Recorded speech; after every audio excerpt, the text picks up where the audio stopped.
Мен Чөдио Бермек, Талас областынын Кара-Бара районунун Кызыл Адыр айылынын тургуну.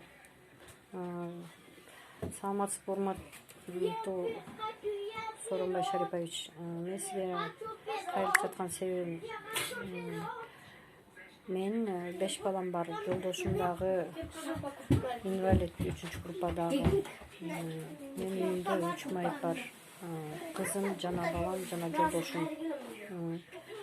5 бала бар өзүмдүн. Экөө мектепте окуйт. Сизге кайрылганым, пособие 810 сом эч нерсебизге жетпейт. Ошо пособияга кош берүүңүздү өтүнөм. Анан дагы сизге кайрылганым, энелик капитал 300 миң сомду жана 5 миң сом 3 жашка чейинки баланын чегирип бериңизди суранам.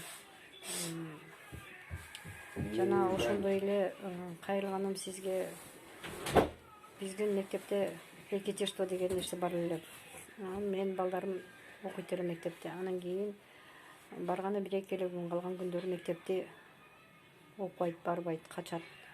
Анткени деген менин балама налог салышып коркутушат экен. Ошону дагы чара көрүп койсоңуз жакшы болот эле.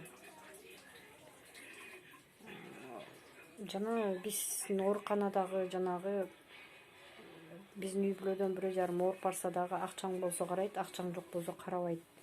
Ошого да чара көрүп коюшуңузду аябай өтүнөр элем. Суранышым ошол. Рахмат сизге.